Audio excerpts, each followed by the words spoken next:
réfugiés qui viennent de la guerre, qui viennent de la guerre et d'une guerre aussi meurtrière que la guerre du Soudan sont des gens qui vivent un drame absolu que nous qui sommes dans nos foyers, dans nos maisons, nous ne connaissons pas toujours. Seules les organisations humanitaires qui sont auprès de ces réfugiés, que j'ai reçus, qui m'ont alerté et qui ont inspiré cette rencontre aujourd'hui, peuvent connaître ce drame absolu que vivent les réfugiés. Comment nous allons faire? Quand j'ai reçu dernièrement une des organisations qui me dit que au niveau même du gouvernement, il faut 15 jours à 3 semaines pour acheminer l'aide humanitaire parce qu'il y a des procédures douanières qui impactent sur l'aide aux réfugiés. Je crois que le gouvernement est sérieusement alerté par cet état de fait. Depuis mon arrivée à la tête du ministère, je n'ai pas trouvé un comité capable d'être une interface valable vis-à-vis des organisations humanitaires, essentiellement en ce qui concerne les réfugiés du Darfour et les réfugiés en général, parce qu'il ne faut pas oublier les autres réfugiés qui sont sur le territoire.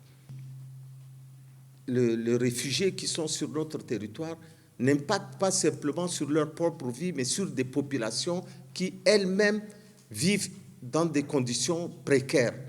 Nous vivons un double drame, des réfugiés et des populations hautes. Comment faire? Comment arriver à résoudre rapidement ce problème quand je pense que malgré tous ces efforts, la communauté internationale reste un peu sourde au drame absolu que vit le Soudan. Ce drame que vit le Soudan interpelle non pas les hommes politiques, mais interpelle en nous notre propre humanité. Je suis absolument opposé au fait qu'on continue à donner une aide humanitaire sans trouver les voies et moyens pour réinsérer ces réfugiés les réinsérer dans la société dans laquelle ils vivent.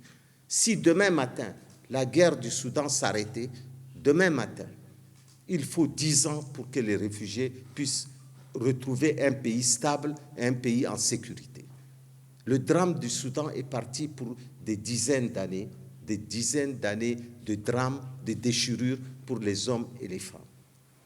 Et c'est un peu notre responsabilité en tant qu'être humain qui se pose. Et cette responsabilité interpelle toutes les organisations internationales et principalement les systèmes des Nations Unies. Et cette rencontre aujourd'hui, il y a 2 propositions que le ministère des Affaires étrangères souhaite faire. Envisager d'abord, que les réfugiés puissent avoir une identité.